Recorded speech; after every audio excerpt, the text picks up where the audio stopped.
ഏച്ചിക്കാനം ശ്രീ ഗുരുജി വിദ്യാമന്ദിരത്തിന്റെ വാർഷികാഘോഷം നടന്നു. Doctor P K. Jayasree IAS ഉദ്ഘാടനം ചെയ്തു. ഏച്ചിക്കാനം ഗുരുജി വിദ്യാമന്ദിരത്തിന്റെ 40ാമത് വാർഷികാഘോഷം വിവിധ പരിപാടികളോടെയാണ് ആഘോഷിച്ചത്. വിദ്യാലയ അങ്കണത്തിൽ നടന്ന ചടങ്ങ് കോട്ടയം ജില്ലയുടെ മുൻ ജില്ലാ collector doctor P K. Jayasree IAS ഭദ്രദീപം തെളിയിച്ച് ഉദ്ഘാടനം ചെയ്തു. അങ്ങനെ ഒരു പേഴ്സണൽ സ്പേസ് അവർ പ്രായപൂർത്തിയാകുന്നതിന് മുമ്പ് അവർക്ക് അവർ സ്വന്തം ഉത്തരവാദിത്തങ്ങൾ നിർവഹിക്കാനുള്ള സാമ്പത്തിക സ്രോതസ് കണ്ടെത്തുന്നതിന് മുമ്പ് അവർക്കില്ല എന്ന് തീർത്ത് പറയാൻ മാതാപിതാക്കൾക്ക് കഴിയണമെങ്കിൽ കുട്ടികളെ ചേർത്ത് പിടിച്ച് വളർത്തേണ്ടതുണ്ട്. തങ്ങളുടെ പ്രശ്നങ്ങൾ പറയാൻ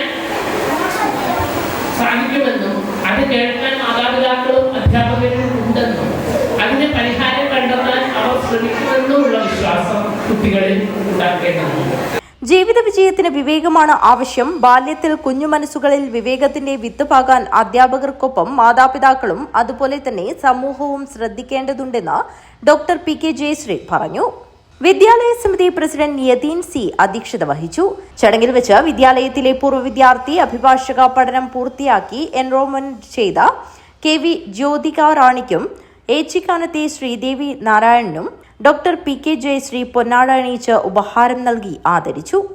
ഭാരതീയ വിദ്യാനികേതൻ ജില്ലാ സെക്രട്ടറി P. ഗണേശൻ മുഖ്യപ്രഭാഷണം നടത്തി. Doctor AC Padmanabhan, Babu Anchamvayal, A. Velayudhan, P. Krishnan, Binoraj Kottappara, KP Karunakaran എന്നിവർ സംസാരിച്ചു. വിദ്യാലയ സമിതി സെക്രട്ടറി P. പുഷ്പലത സ്വാഗതവും സ്കൂൾ പ്രധാനാധ്യാപിക TR ഷീജ നന്ദിയും പറഞ്ഞു. തുടർന്ന് വിദ്യാർത്ഥികൾ അവതരിപ്പിച്ച നൃത്യങ്ങളും കലാപരിപാടികളും വിദ്യാലയ മാതൃസമിതി കാഴ്ചവെച്ച തിരുവാതിരയും ആസ്വാദ്യകരമായി. അധ്യാപിക പ്രമീള മനോജ് അവതാരികയായി. News bureau, Kanhangad.